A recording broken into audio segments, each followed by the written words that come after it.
Hemos estado estudiando personas en la genealogía de Jesucristo. Hemos aprendido cuáles son estas esferas en el árbol genealógico de Jesús. Estas esferas son vidas con un mensaje para nosotros. Cada uno de ellos hay algo que nos brinda por medio de su vida.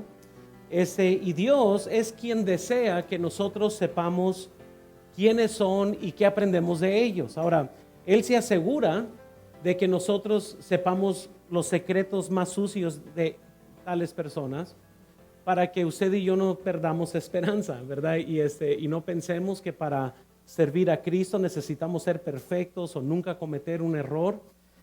Hay personas que usted y yo obviamente no mencionaríamos, ¿verdad? Todos tenemos el tío inmencionable que nadie quiere mencionar, ¿verdad?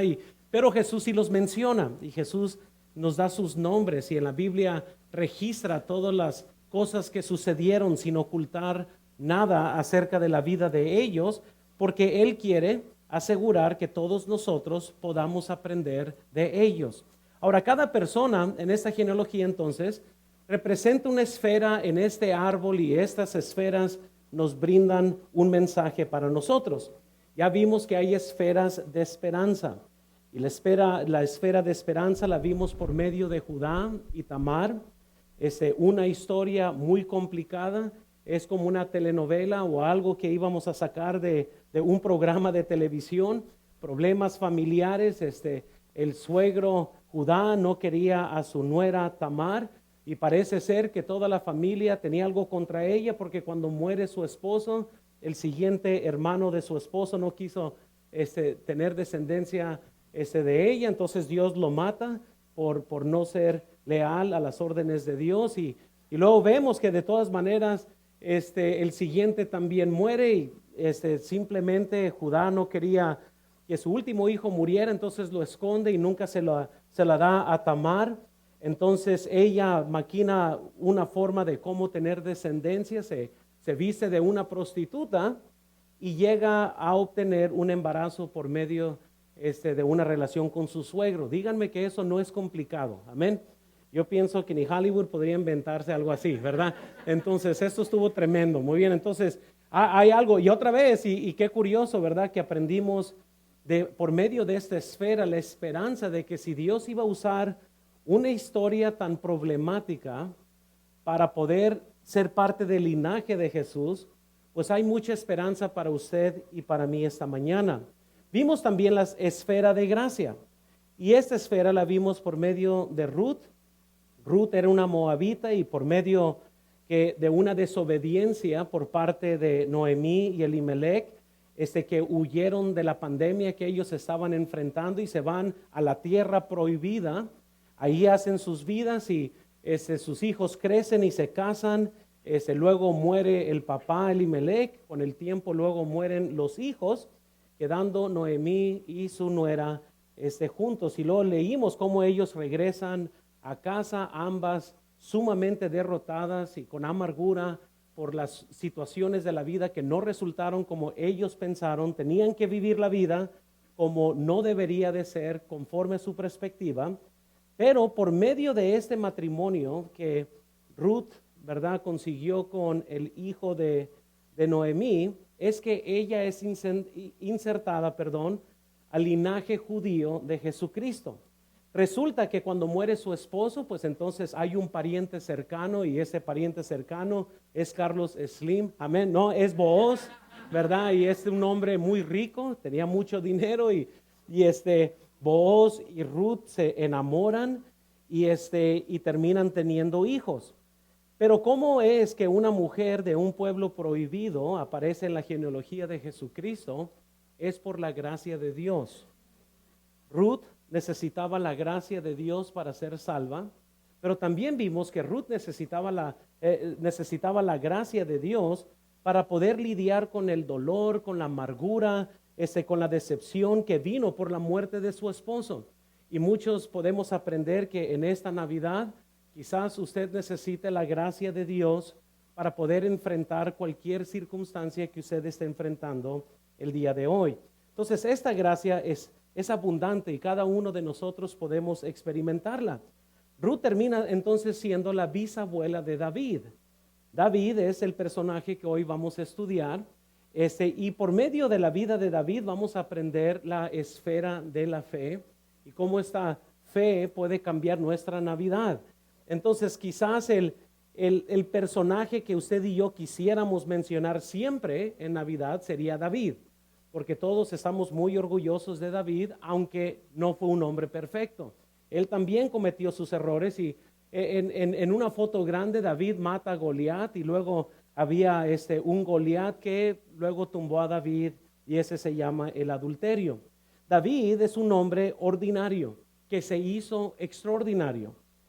Moisés, por ejemplo, y Josué tuvieron inicios en la historia bíblica con tranquilos, tuvieron momentos impresionantes, pero pues fue lentamente como ellos comenzaron a ascender.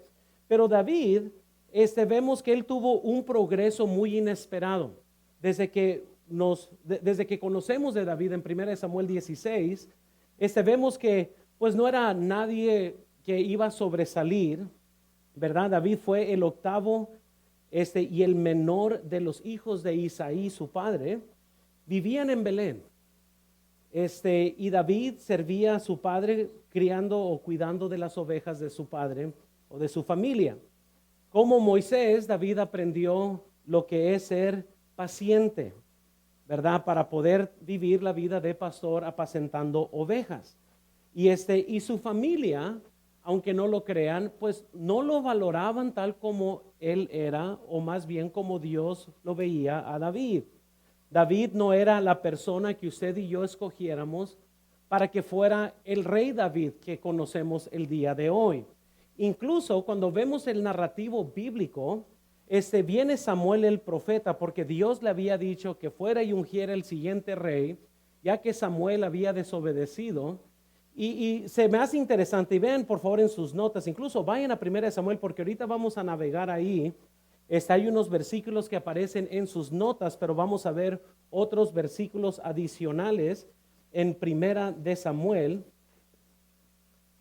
Y noten por favor aquí lo que nosotros aprendemos.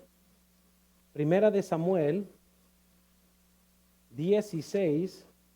Si no sabía, 1 de Samuel está en el Viejo Testamento. Amén. Y noten el capítulo 16 y ahí ténganlo abierto. Pero noten conmigo el versículo 6 y 7, nomás para poder comprender aquí lo que estamos viendo en contexto. 1 Samuel 16, versículos 6 al 7. Y aconteció que cuando ellos vinieron, él vio a Eliab hablando de Samuel. De cierto, ¿qué dijo él? Delante de Jehová estás ungido. Y Jehová respondió a Samuel: no mires a su parecer, ni a lo grande de su estatura, porque yo lo desecho. Porque Jehová no mira lo que mira el hombre, pues el hombre mira lo que está delante de sus ojos, pero Jehová mira el corazón. Samuel vio a Eliab y dijo: no hombre, esto es obvio, mira la grandeza de eso, mira los músculos, mira qué grandote está, ¿verdad? Grande, formidable, se parece al pastor Montaño, ¿verdad? Y no sé qué estaba pensando, pero lo que sí pensó Samuel es: ese es el rey, porque esto es obvio. Míralo, tiene lechura de rey. Pero algo que él estaba haciendo, se estaba siendo guiado por vista y Dios lo corrige. Y Samuel obviamente no había aprendido la lección la lección de su error que cometió con Saúl, porque él cometió el mismo error con Saúl, que vio a Saúl y para él eso fue blanco y negro, eso fue obvio. 1 Samuel 9:2 está en sus notas.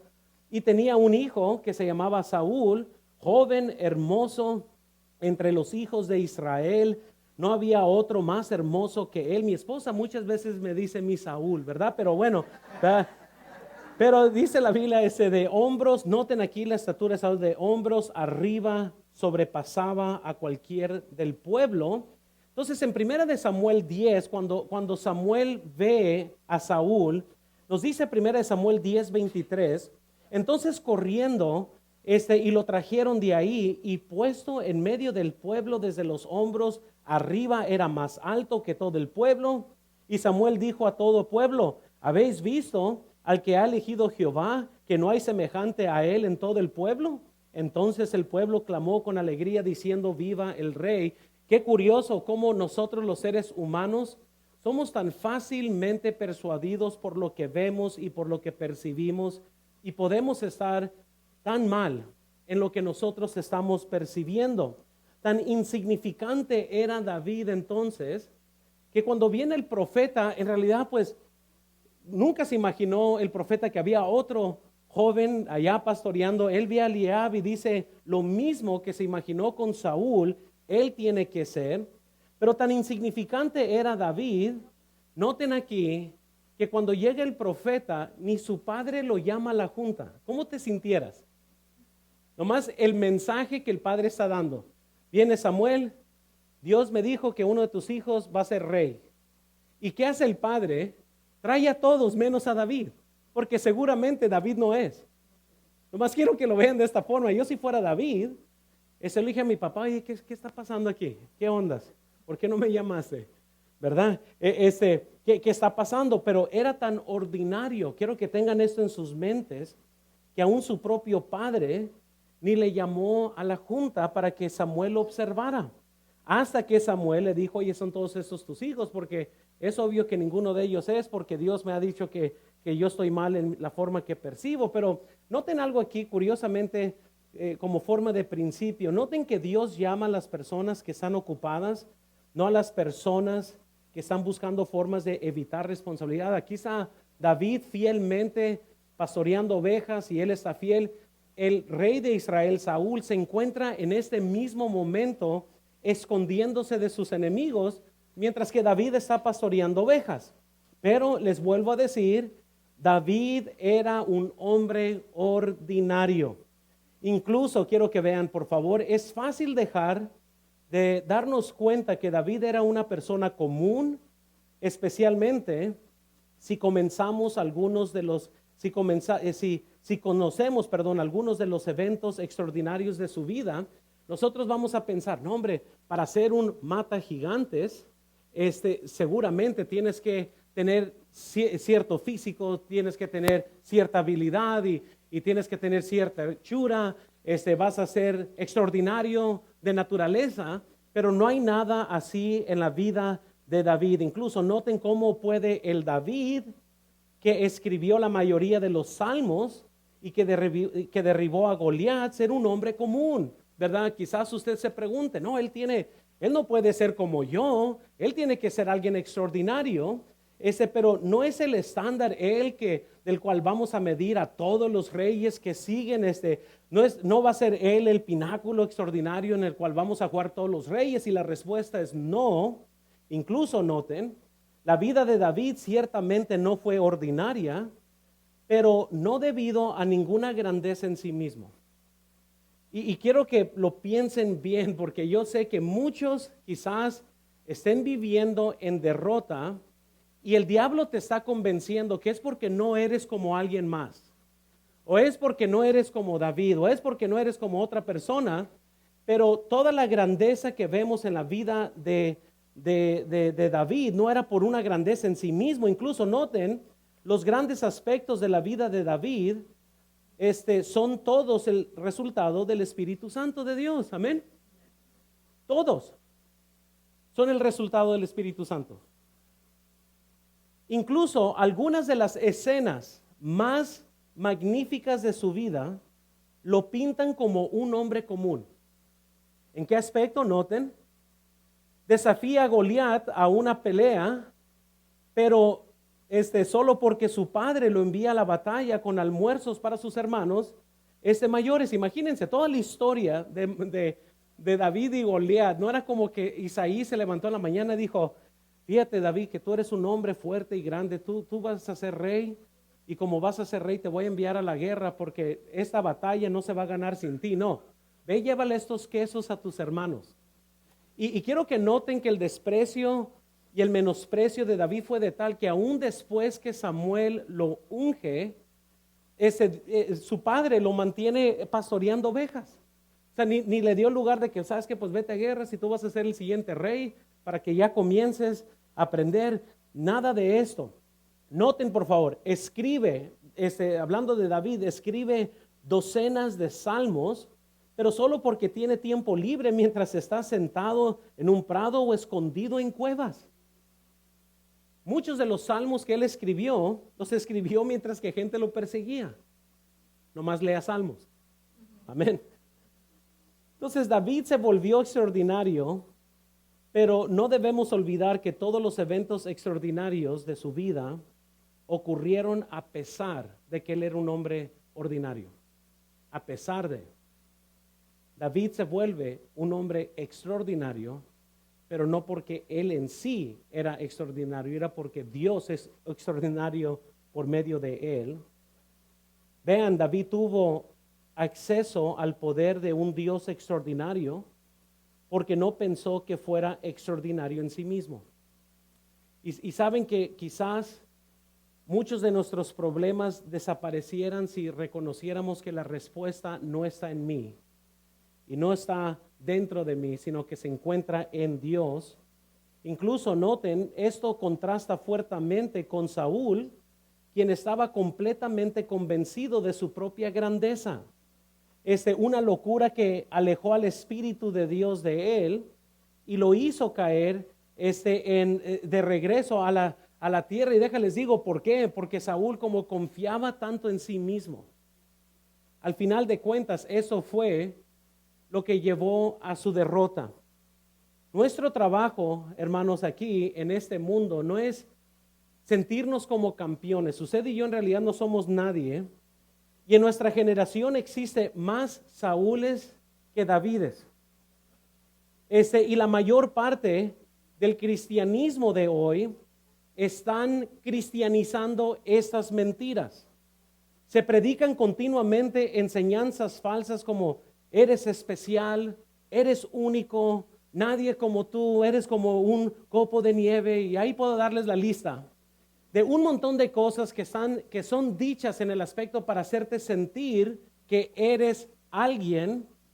En un cierto sentido, hermanos, por supuesto que sí es cierto que somos únicos. Tenemos cada uno de nosotros un ADN, huellas distintas, somos diferentes en personalidad, en una forma u otra. No hay otro Luis Montaño en este mundo y soy único en ese aspecto, pero en un sentido más profundo, ninguno de nosotros somos tan especiales. Amén. No es como que Dios murió nomás por unos y no murió por otros. Murió por todos, porque todos somos iguales de pecadores. Si somos hechos a la imagen de Dios, es cierto, y fuimos maravillosamente, dice la Biblia, hechos, pero el pecado nos ha arruinado a todos por igual. Yo sé, les arruiné su sueñito, ¿verdad? Así de que eran la mamá de Tarzán o algo así. Y quizás es importante reconocer esta mañana que cada uno de nosotros necesitamos a Dios por igual. No hay nadie aquí que no lo necesite. David por fe se hizo un hombre muy extraordinario. Bueno, más bien, reconocimos su grandeza cuando enfrenta a Goliat. Pero ese evento nomás reveló quién era David, no es lo que lo hizo a David. Es que muchos están esperando que un día ustedes maten a su Goliat y de repente se van a ser grande. Pero lo que no reconocen es de que David ya era grande ante los ojos de Dios y por eso tumbó a su Goliat. Y David entonces, por fe, enfrenta a Goliat. Y al ver a David, quizás también usted y yo estuviéramos riéndonos de este chamaco, este morro que viene, amén, y le quiere buscar pleito a Goliat. Y si lo vemos de esta forma, oye, este morrito, ¿qué ondas, verdad? Estamos en el medio de todo un ejército que supuestamente está bien preparado para guerra. Los que van a la guerra son los valientes, los fuertes, los que saben pelear. Pero al llegar David a la escena, a él no le importó lo que la mayoría estaba haciendo y la mayoría simplemente se estaba escondiendo. La mayoría estaba totalmente controlados por el temor que ellos tenían y nadie estaba haciendo nada. Pero qué bueno que David no llegó a la escena y dijo, pues bueno, mira, la mayoría tiene miedo, yo también voy a tener miedo, sino que es aquí donde comienza a resaltar en la historia. Me imagino que cada día que Goliat gritaba a Israel, sus palabras eran más groseras y más escarnecedoras y más desafiantes a los que tenían miedo. Y los hijos de Israel lo hicieron esperar, dice la Biblia, 40 días. Imagínense, noten esto en primera de Samuel y noten el versículo 16 del capítulo 17. ¿Sí estamos ahí todos? Dice la Biblia, venía pues aquel filisteo por la mañana y por la tarde, así lo hizo 40 días, 40 días, desafiando al pueblo de Israel. Y cuando llega David entonces al campamento, escuchó las amenazas y creo que a lo mejor había algo de mexicano en David, ¿no? Porque comienza a decir, bueno, y si yo me lo trueno, ¿qué me dan? Y le dijeron, no, pues si tú te lo truenas, pues te vamos a dar la hija del rey, es lo que él prometió. Dijo, pues le entro, échenmelo, amén, échenme el mundo encima. Pero aunque habían hombres preparados llenos de temor, no David estaba, no tenía temor de este gigante. Vean por favor esto en la pantalla aquí, no sé si está en la pantalla, perdón. Los hombres que eran de guerra, los que deberían tener valentía, estaban anclados por el temor. Estaban sumamente paralizados. La Biblia, ¿verdad? Por no descreditar esto, ¿verdad? O por no burlarnos tanto de los que tenían temor, sí describe a Goliat bien increíble. Vayan conmigo al versículo 4 rápidamente del capítulo 17 de Primera de Samuel. Salió entonces del campamento de los filisteos un paladín, el cual se llamaba Goliat, que tenía de altura 6 codos y un palmo, y traía un casco de bronce en su cabeza, y llevaba una cota de malla, y era el peso de la cota 5,000 ciclos de bronce. Sobre sus piernas traía grebas de bronce y abalina de bronce. Entre sus hombros, el asta de su lanza era como un rodillo de telar, y tenía el hierro de su lanza 600 ciclos de hierro, e iba escudero delante de él. Y les digo, nomás a leer esto, imagínense. Muy bien. Y las reglas cambian, ¿no? En una guerra pues es todos contra todos, pero aquí como tenían a este gran gigante, pues dice, pues escojan a uno que se dé un tiro uno a uno aquí con él, a la antigua, y nadie quiso. Y yo sé, hermanos, que aquí a lo mejor muchos van a estar, yo sí me lo hubiera echado, yo sí. Y verdad, y antes, verdad, uno pensaba que era verdad, bien valiente o lo que sea. Y muchos, verdad, por algo que ni podemos ver, verdad, un virus tan pequeño, se mueren de temor.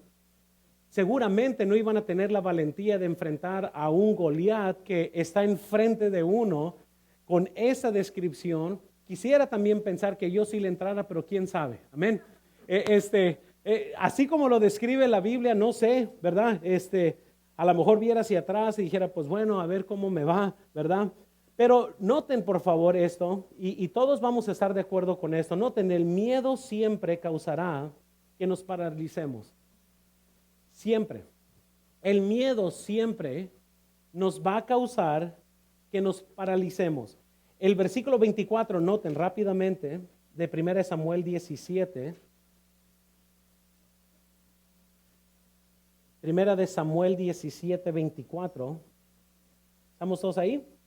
Y todos los varones de Israel que veían a aquel hombre huían de su presencia y tenían ¿qué? Gran temor. No, hombre, ¿cómo estaría la escena en ese momento? El temor es algo muy real, pero cuando existe el temor, en todos nosotros los seres humanos, y no importa qué tipo de temor es, somos anclados por el temor. Nos cambia. Incluso vean esto, no importa qué es, si le tenemos temor, hará que tratemos de huir. ¿Estamos de acuerdo? Si tienes temor de algo, vas a tener la tendencia de huir de ese temor. Nuestros gigantes, noten, vienen de diferentes tamaños. Vienen en formas de problemas matrimoniales, para ser más exacto. De esas pláticas, nomás piensen, de esas pláticas que no quieres tener, es por el temor del resultado de la plática. Entonces, en lugar de ser valiente y tener pláticas difíciles en el matrimonio, muchos mejor optan a mantener silencio por temor al resultado de la plática. Todo temor causa que nos retiremos.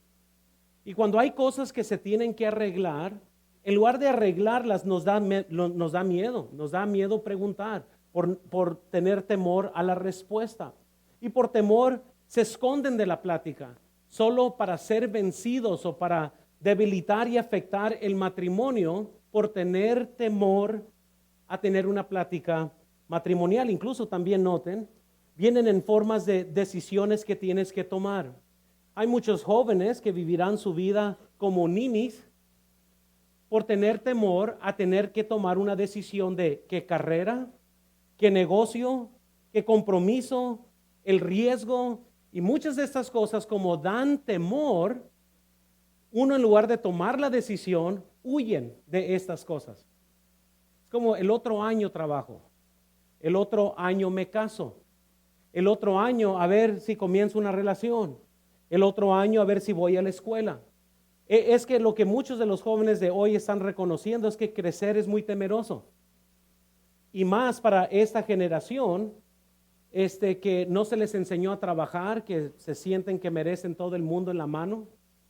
Y se les hace más difíciles a ellos tomar decisiones, porque el tomar una decisión da temor. Entonces, ¿qué hacen? Se esconden. Como las tortugas meten la cabeza y están esperando que cuando la saquen, ya no tienen que tomar esa decisión. Vienen, noten también, en formas económicas, ¿verdad? Todos tenemos nuestros gigantes en la economía. No tener suficiente dinero es un himno muy bien cantado por todos nosotros. No tener suficiente para lo que queremos es algo que todos bien conocemos, pero además tenemos todo lo que necesitamos, amén. Pero es para lo que no queremos y no sé, yendo nomás a una tienda de galerías hoy es como que, ¿sabes qué? Como todo lo quieres, amén. Es como cuando le digo a mi esposa, voy a ir a Walmart a ver qué necesito, ¿verdad? En lugar de tener una lista, no, vamos a ver qué vemos. Pero el no tener la economía muchas veces llega a ser un gigante en nuestros hogares. El temor, hermanos, es algo que nos afecta a todos. No hay nadie aquí que no tiene temor. Amén, nadie, todos lo enfrentamos. Y todos tenemos temores distintos. Hay hermanos que van a ser muy, muy valientes en unas cosas en donde los otros a esas mismas cosas son de los más cobardes. Pero a la misma vez estos más cobardes van a ser bien valientes en una área que aquellos que se creen la mamá de Tarzán van a huir. Porque cada uno de nosotros Dios sí nos ha hecho muy distintos y muy diferentes a cómo enfrentamos nuestros Goliaths y cuáles son estos Goliaths y ya que, ¿verdad? Ya que vimos, noten esto, no importa el tamaño de Goliat. No importa. Puede ser un gigante, puede ser un virus microscópico. Si te ancla en temor, necesitas fe el día de hoy. Porque no importa cuál es lo que estás enfrentando. Si se llena de temor, los resultados siempre serán los mismos. Siempre van a ser los mismos. Y vean esto, evitarlo, huir, hacerte para atrás, ignorarlo, dejarlo para otro momento. ¿No suena todo esto muy similar a todos los Goliaths que tienes en tu vida? Voy a cerrar los ojos y a ver si desaparece. A ver si cuando ya abro los ojos, mi hijo ya me habla. El problema ya se arregló. Yo y mi esposa vamos a estar bien. Cuando abra los ojos, a ver si mágicamente mis problemas desaparecen. Qué suave estuviéramos hoy. Mejor, en lugar de predicarles, le dijera, cierren todos sus ojos y vamos a esperar. Amén. Vamos a esperar que Dios nos libre de lo que no queremos enfrentar. Pero todas esas son las tendencias nuestras. Los gigantes entonces de nuestra vida, hermanos, nunca se van por sí solos. Nunca. Siempre van a estar ahí. Noten primera de Samuel 17 una vez más y vean el versículo 16. Nomás déjales recuerdo esto. Dice la Biblia, venía pues aquel filisteo por la mañana y por la tarde, y así lo hizo 40 días. Goliat no se fue. Ahí estaba. todos los días. Cada vez que llegue la cuenta de su banco, quizás ahí está Goliat. Y hasta que no corra al ataque, ahí sigue Goliat. Pero nomás que está creciendo con intereses. Amén. Se está haciendo cada vez más grande. Si no tratas con el asunto, ahí va a estar siempre el tener que tomar una decisión. Regreso a la escuela o no regreso a la escuela. Regreso a mi trabajo o no regreso a mi trabajo. Trato de buscar a mi esposa o no trato de buscar a mi esposa. Trato de reconciliarme con mi esposo o no. Siempre que vamos a tomar una decisión representa un problema. ¿Por qué? Hasta que no lo hagas, ahí sigue Goliat. Todos los días te va a desafiar y cada vez que entre tu esposo silenciosamente, es Goliat atormentándote a ver cuándo van a arreglar los problemas y no se van, no se desaparecen. No podemos nomás ignorarlos porque así como Goliat por 40 días, él no se enfadaba de salir y decir, hey, ¿cuándo van a mandar aquí a uno? Hey, aquí estoy, bola de cobardes. Y oye, ¿qué? Y seguía saliendo. ¿Cuántos de los israelitas no estaban como muchos de nosotros que le tenemos miedo a arreglar las cosas y, ay, a ver si mañana se va? A ver si mañana Goliat se enfada y se va. Y todos los días no se iba Goliat. Amén. Entonces, ¿qué es? Noten, lo que no has querido enfrentar y sigue atormentándote. ¿Qué es? Y solamente usted sabe qué es.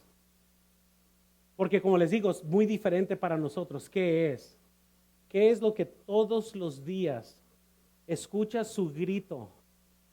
Porque sabes que no está arreglado. Muchas veces en la Navidad, los Goliats del pasado comienzan sus gritos. El pensar que van a tener una cena familiar trae gran pánico, porque ahí va a estar el tío con el que te peleaste hace 5 años, pero como nunca se reconciliaron, ahí está el problema. Y cada Navidad se comienzan a escuchar al llegar el 24 los gritos de tener que tomar una decisión. Se reviven, ¿verdad? Estos Goliats durante este tiempo. Noten, reviven porque nunca han sido derribados. Amén. Y a lo mejor usted se está pensando, bueno, ¿qué tiene que ver Goliat con Navidad? Amén. Ahorita les voy a tratar de explicar esto. Porque lo que aprendemos de la vida de David es algo que puede cambiar nuestra Navidad si tenemos nosotros la fe para tener una Navidad cristocéntrica, una Navidad en paz con Dios. Quizás esta Navidad estás enfrentando un momento en la que requiere fe. Quizás ahorita me estás escuchando y estás bien arruinado en tu espíritu porque ya se te acabó el dinero o a lo mejor no tuviste dinero. Y piensas, mi Navidad está arruinada. Pues va a ser arruinada no por falta de dinero, va a ser por tu espíritu. Pero no por falta de dinero. O quizás usted esté aquí pensando, casi, ¿verdad? Todo lo que enfrentamos, ¿verdad? En nuestras vidas, son más grandes que yo no sé ni qué va a pasar y yo y mi esposa no andamos bien, yo y mi trabajo no andamos bien, yo y mi familia no andamos bien, qué Navidad ni qué nada. Pues vas a necesitar fe para poder tener una Navidad en la cual la gracia de Dios sea sentida en su familia. María y José tuvieron que tener fe para creer lo que Dios le prometió. Amén. Necesitarás la fe para enfrentar lo que te quiere quitar el gozo esta Navidad. Yo no sé qué te quiere quitar el gozo. Yo no sé qué es lo que te está quitando la paz, pero vas a necesitar fe para arreglar ese problema. Necesitas la fe para no perder esperanza para el futuro. Y yo no sé, a lo mejor, ¿verdad? A lo mejor estás pensando, no hombre, ¿verdad? Ya me dijeron que entrando en enero no va a tener trabajo. Pues vas a necesitar fe para enfrentar enero. Las buenas noticias es que Dios ya está en enero. Y Él te está esperando en esa esquina de duda. Y Él va a hacer algo para ti en esa esquina. Él te está esperando. Así que no te afanes de aquí hasta entonces. ¿Verdad? Necesitas fe para poder seguir orando quizás por tus hijos, por tu matrimonio, por tu salario, por lo que sea.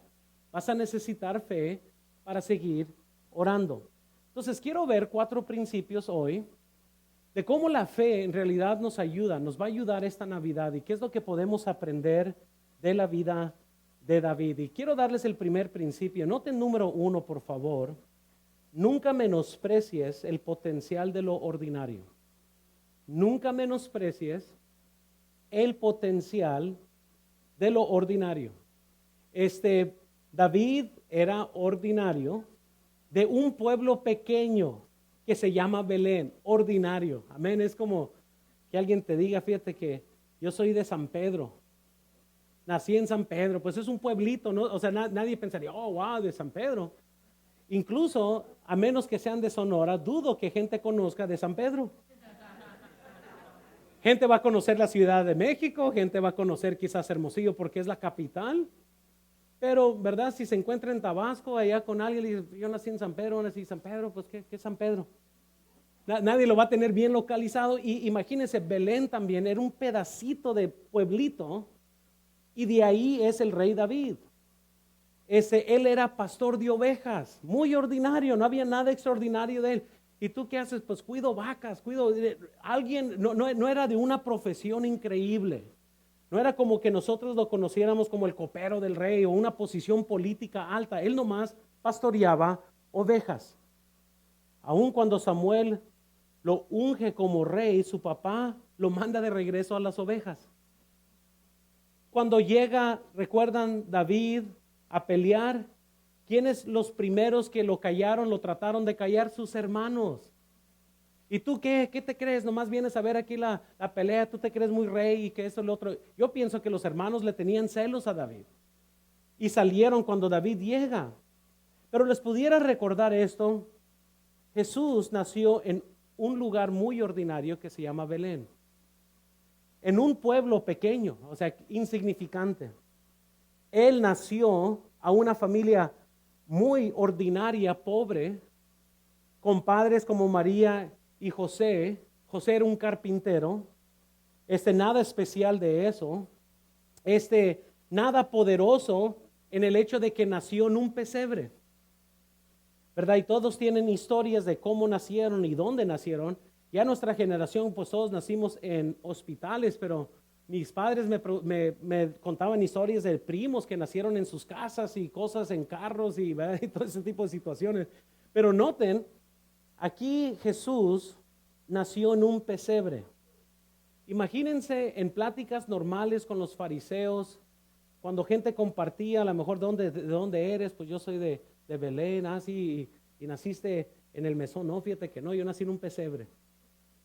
Nada especial.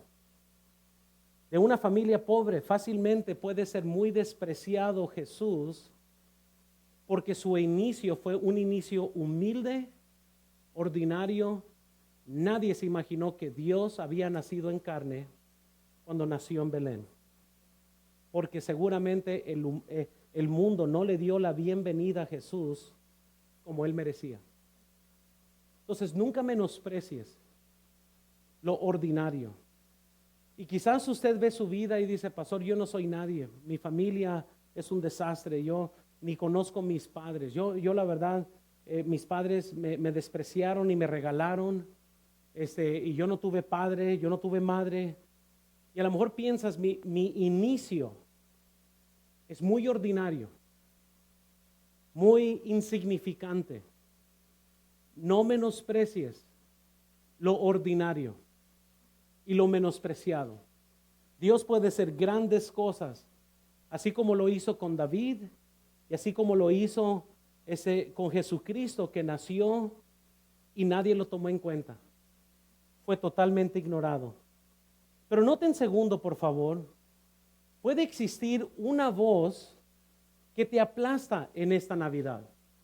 Y quizás hay algo así como David, que cuando llegó allá al valle de Ela y comenzó a escuchar los gritos de Goliat que tenía a todo mundo atemorizado, quizás esta Navidad hay algo que te tiene abajo, te tiene aplastado a ti hoy.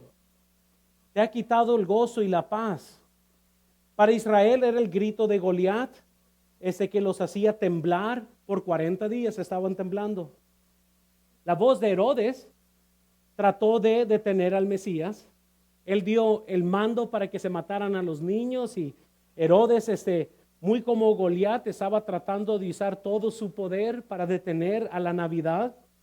Ya sea Goliat o Herodes, puede existir una voz en su vida que lo tiene temblando en esta mañana. Lo tiene sintiéndose inseguro, con temor, sin fe. Quizás estás enfrentando un gigante, el gigante del temor, y le tienes temor a algo en tu vida, algo que no quieres hacer, algo que Dios te pide que hagas, pero no quieres hacerlo por temor. Quizás es el gigante del rechazo. Hay muchos hermanos, escúchenme, que nunca pudieron superar el rechazo de sus padres. Entonces siempre viven como con una expectativa de víctima, así como que nadie me quiere, nadie quiere nada, todos me desprecian, porque nunca superaron lo que pasó con sus padres. Quizás estás enfrentando un gigante que se llama comodidad y te ha robado, ¿verdad? Todo lo que pudieras hacer más porque estás cómodo y la comodidad no está mal por sí misma, pero sí está mal si la comodidad se convierte en complacencia, donde ya estás nomás cómodo y pues bueno, ya no estoy tan mal y aquí ya me estoy quedando y noten por favor esto, con demasiada frecuencia aceptamos el camino más fácil, lo mínimo, el trabajo cómodo, el botín de esta vida, pero noten esto siguiente, pero el camino más fácil puede ser el mejor, pero el camino más fácil puede no ser el mejor camino, el camino que Jesús nos invita a tomar y muchas veces Él nos invita a tomar algo más difícil. Entonces, quizás usted tiene el gigante, ¿verdad? Que le vamos a llamar el gigante de ira. Hay hermanos aquí que, hombre, chispitas, ¿verdad? Y lo curioso que cuando ves a personas así siempre bien fáciles de enojar, regularmente son gente muy, muy lastimada, que en lugar de llorar mejor explotan. En lugar de verse vulnerable, tratan de tapar ese dolor con ira y con coraje. Quizás has notado en tu vida que ya pierdes control con mucha frecuencia. Quizás has notado que te está cerrando la puerta a la obra de Dios en tu vida porque pierdes control y la ira del hombre no obra la justicia de Dios. Y te estás dando cuenta que tu vida está saliendo fuera de control porque estás perdiendo control. Y cuando estás perdiendo control te estás dando cuenta, no, pues todo alrededor de mi vida entonces se está desmoronizando porque cuando tratas de acudir a Dios y cuando tratas de arreglar problemas, Dios no te está ayudando porque la ira del hombre no obra la justicia de Dios. Tal vez estemos completamente atrapados en una adicción. Quizás tu problema es el alcohol, drogas, pornografía, juegos de azar, no sé, compras, atracciones, yo no sé.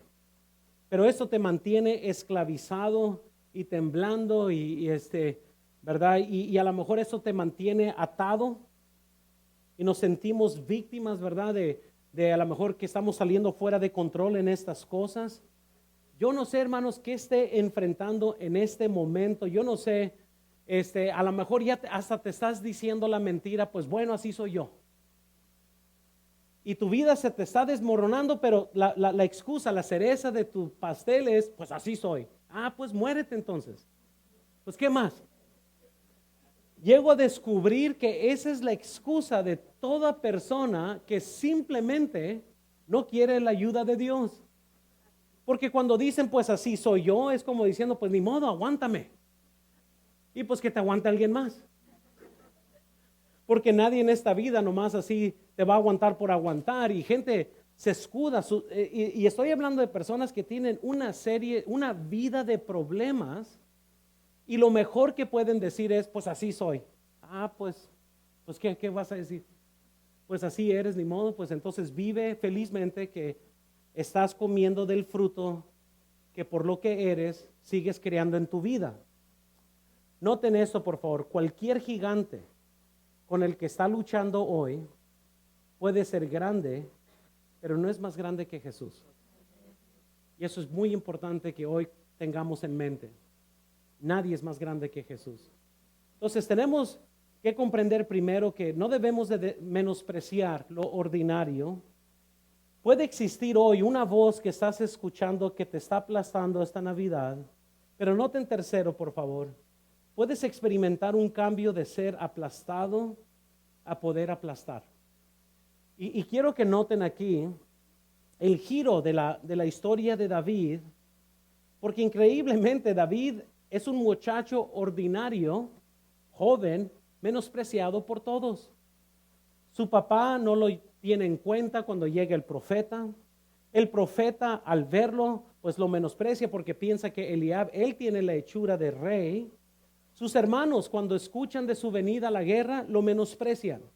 El rey Saúl lo menosprecia cuando le dice, tú nomás eres un muchacho, ¿cómo vas a ir a pelear contra este gigante? ¿Cuántos si fueran David le dijera, pues seré muchacho, pero tú no le entras tampoco, así que qué? Y rey, pues, y tú eres el más alto de todos nosotros, así que éntrale. Tú eres el más cercano a Goliat que cualquiera de nosotros, y él tampoco estaba saliendo a pelear. Y por fin, ¿sabes quién más lo menospreció? Goliat mismo. ¿Cuántos recuerdan? Oye, ¿qué? ¿Me traen aquí un niño? ¿Qué está pasando aquí? Fue insultado con el hecho de que mandaron a David. No era como que ahora sí viene alguien de los fuertes. Goliat mismo menosprecia a David. Entonces termina David decapitando a Goliat. Ni los narcos de hoy se hubieran imaginado este evento. ¿Ven? Eso fue tremendo. Porque todos conocemos la historia y David gana. Y gana no como todos se imaginaban que iba a ganar, pero él gana y dice la Biblia, vean en 1 de Samuel 17, versículos 50 y 51, dice, así venció David al filisteo con honda y piedra, e hirió al filisteo y lo mató, sin tener David espada en su mano.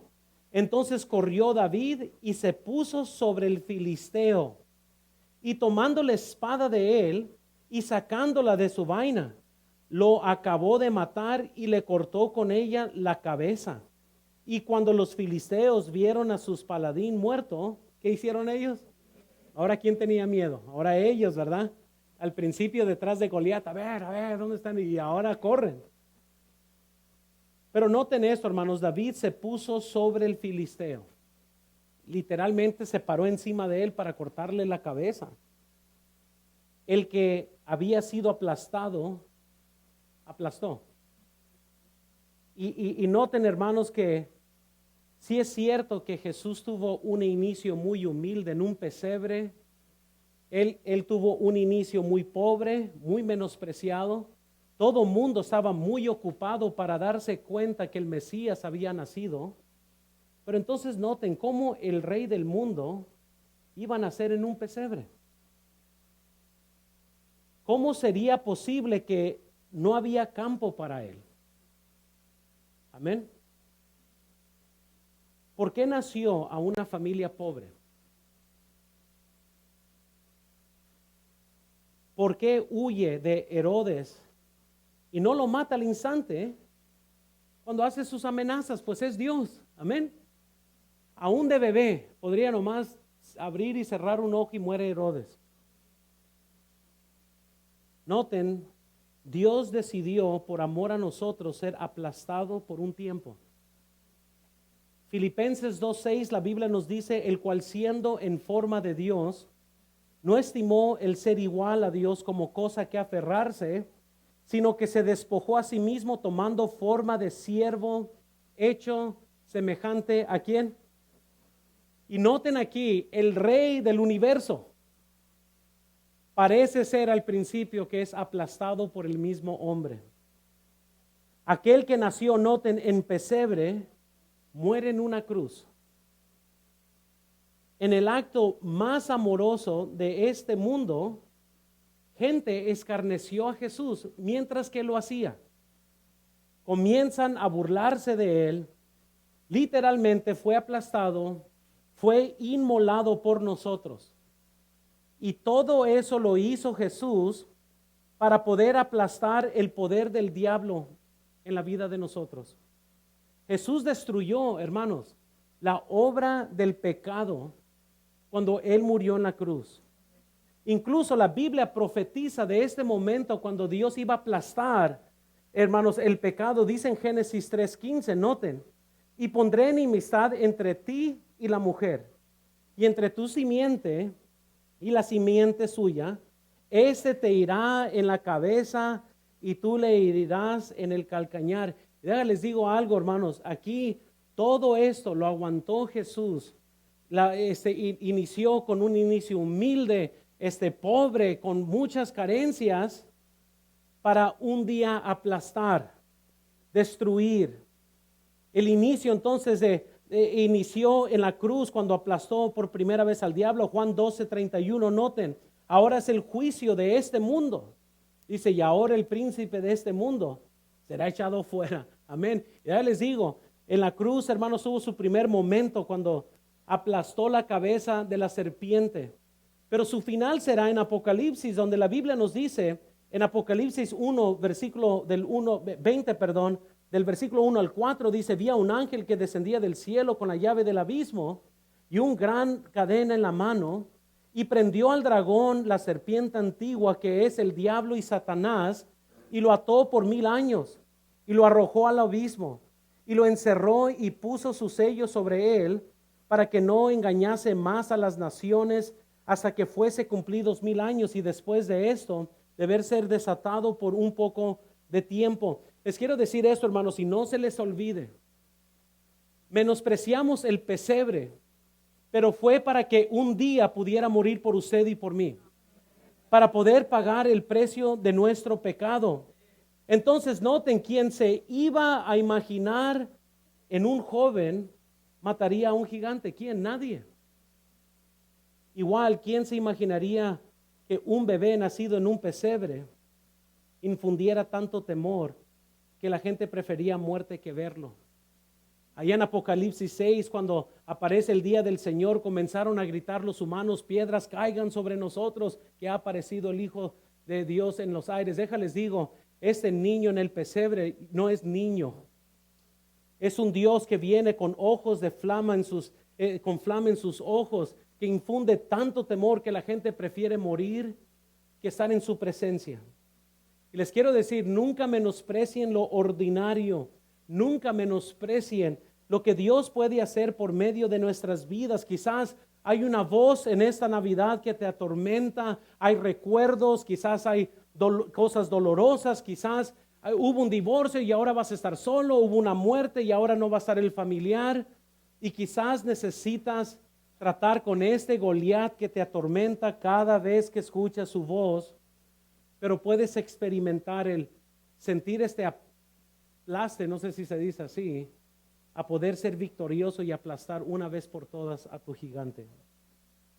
Entonces quiero terminar con eso. Vean, número 4. Para triunfar sobre tu gigante esta Navidad, ¿qué aprendemos de David y Goliat? ¿Y qué aprendemos de esta fe para que nuestra Navidad sea muy diferente? Noten y vean esto, por favor. David no necesitó una espada como todos pensaban que era necesaria. Y la Biblia claramente nos dice, ¿verdad? Y lo hizo sin espada. ¿Por qué? Porque todo el mundo trató de darle una. Y qué curioso, hermanos, esto.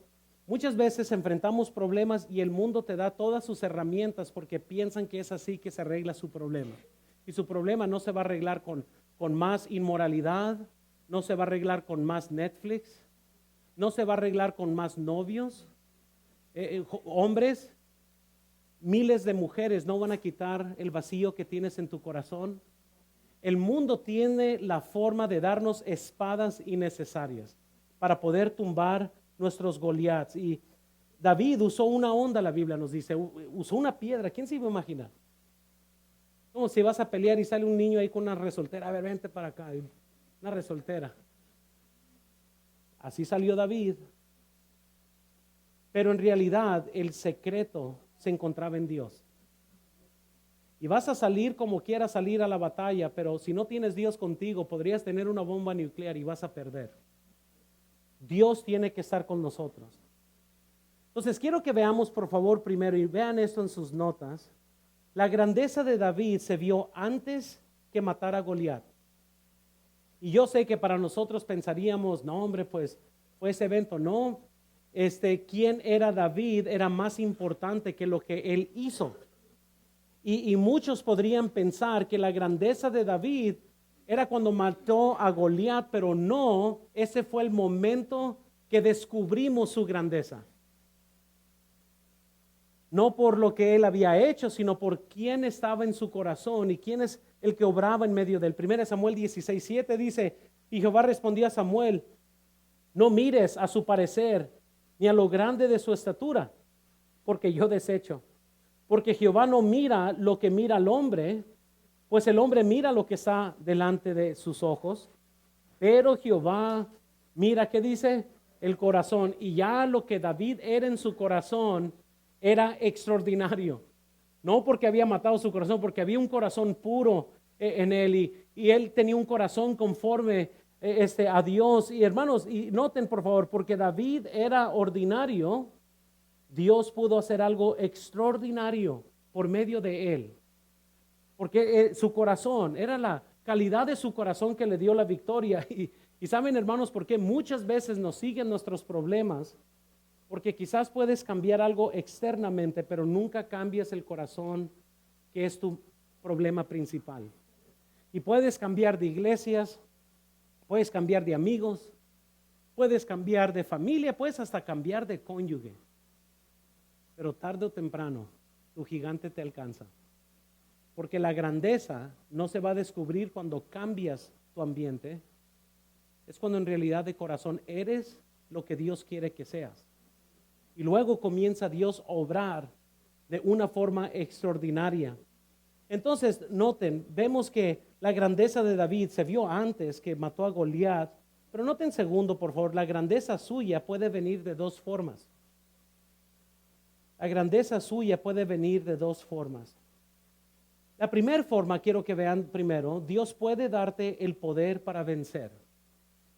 Y esta fuerza, nomás para poder comprender, no es nuestra, es del Espíritu Santo de Dios.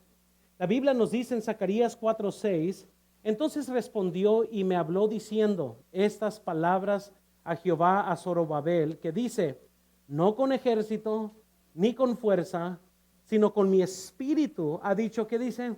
Jehová de los ejércitos. Entonces, existen luchas, hermanos, en las cuales tendrás que pelear. Por ejemplo, si alguien aquí trata con el gigante de la flojera, no hay nada que Dios pueda hacer por ti. Amén. ¿Sabes lo que necesitas? Es una buena alarma. Una buena alarma que no te permita dormirte otra vez, ¿verdad? Hay cosas que muchas veces, ¿verdad? Los seres somos como que, ay, ojalá que Dios me ayude. Y Dios dice, tú no necesitas mi ayuda. Mi ayuda son para cosas divinas en las cuales el hombre no me puede robar la gloria. Eso tú lo puedes hacer. Y esas pláticas que a lo mejor tienes que tener y tienes miedo en tener, a lo mejor Dios te da la fuerza para hacerlo, la valentía para hacerlo, pero Él no va a tener esa plática por ti. No puede ser como Jacob que corre de Esaú. Tarde o temprano Jacob y Esaú tuvieron que sentarse. Pero ¿sabes lo que Dios hizo cuando ahora sí se sentaron? Dios obró en el corazón de Esaú para que encontrara gracia a Jacob. Y hay muchas cosas que Dios puede hacer por ti. Pero ahora les digo una cosa, hay cosas que Dios no va a hacer por ti. Lo que Dios sí te brinda en este día es el Espíritu Santo de Dios, que te va a guiar, te va a ayudar, te va a dar palabras, te va a dar la fuerza para poder enfrentar lo que a lo mejor no has querido enfrentar. Y esta lucha, tendrás victoria, pero porque Dios te da su poder. Entonces, Dios puede darte el poder para vencer. Pero escúchenme ahora esto, noten segundo, Dios puede salir a pelear por ti. Y vamos a hablar de cosas aquí que están ahora sí fuera de nuestras manos. Existen peleas que no podrás pelear, pero Jesús sí puede pelear. Y yo sé que muchas veces, yo he escuchado no sé ni cuántos mensajes, hermanos, de David y Goliat, y quizás hasta yo he predicado mensajes de David y Goliat y muchas veces no ponerlo en un contexto.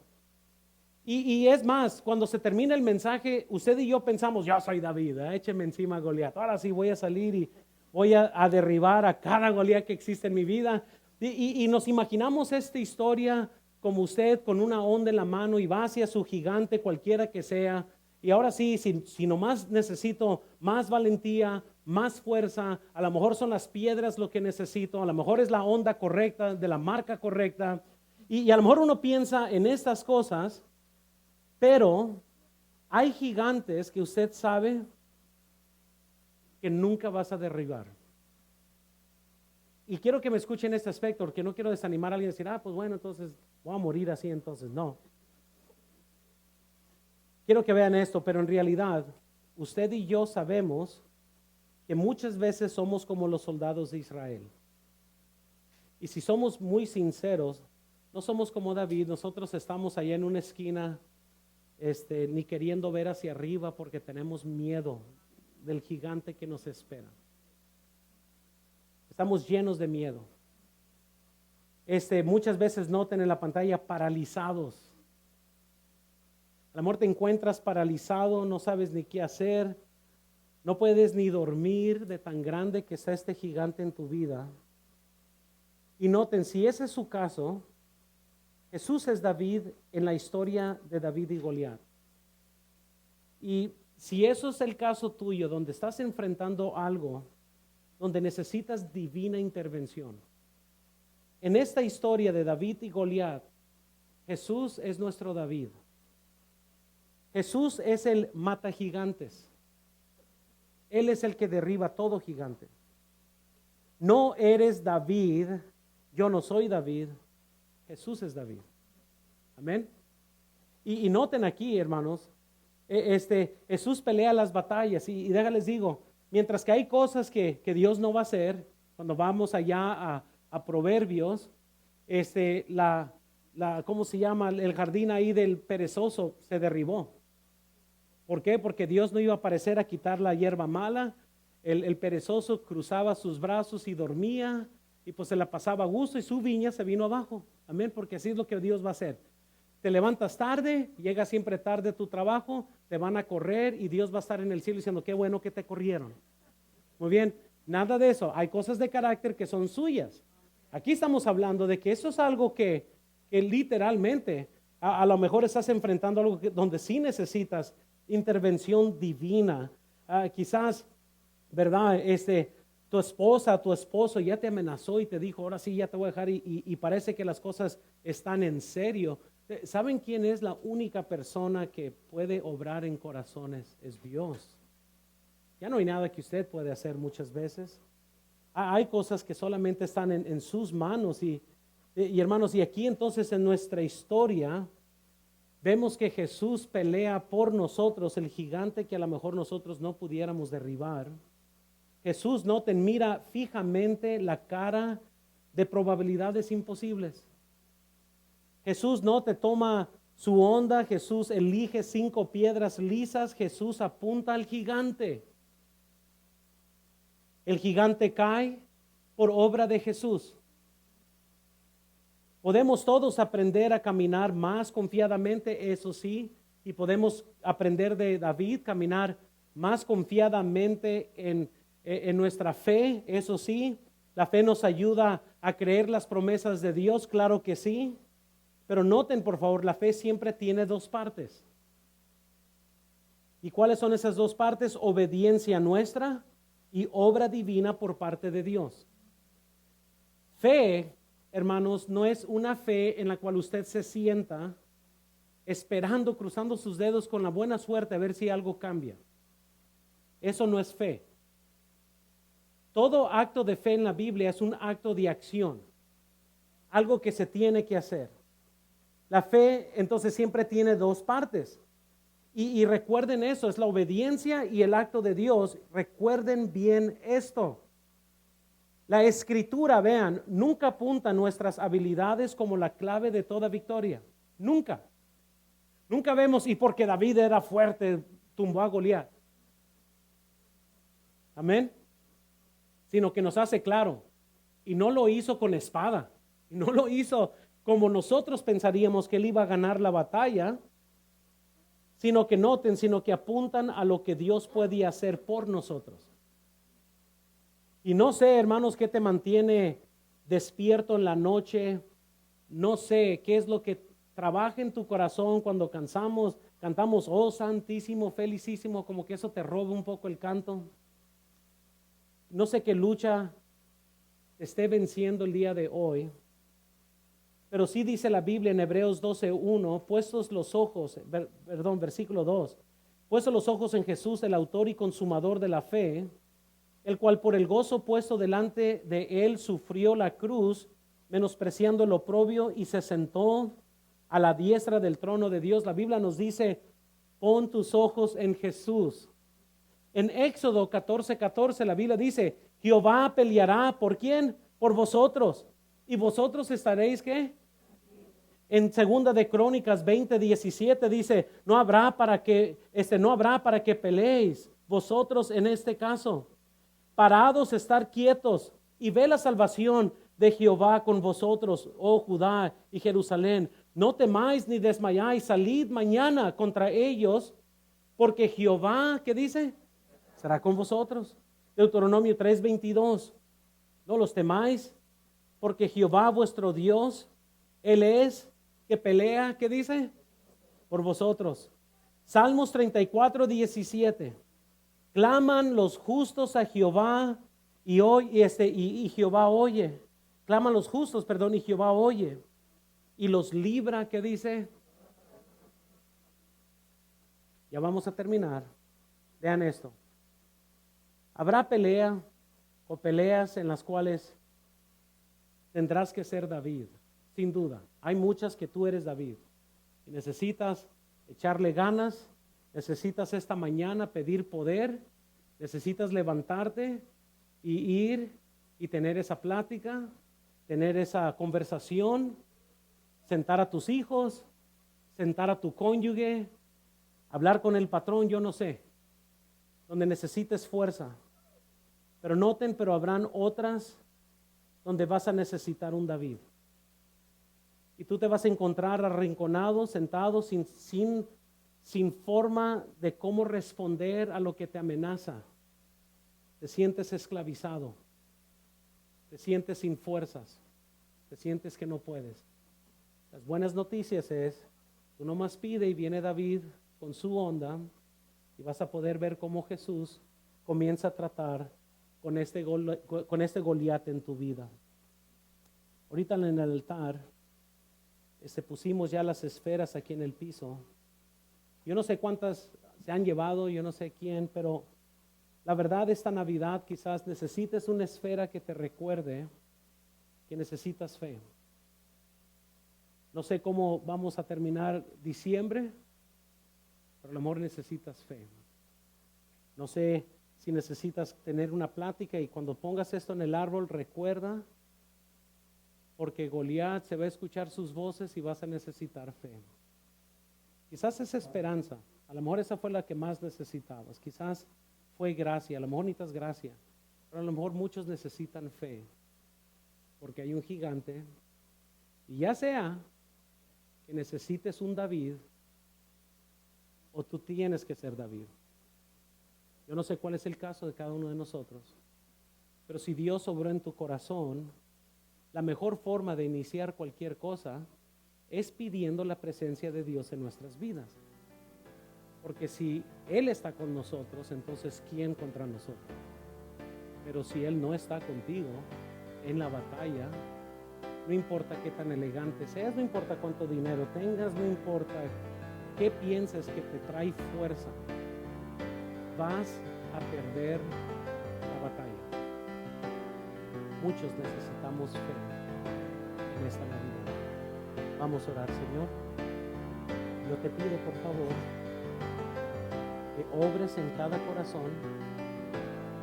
Yo te pido, Señor, que más allá de lo que yo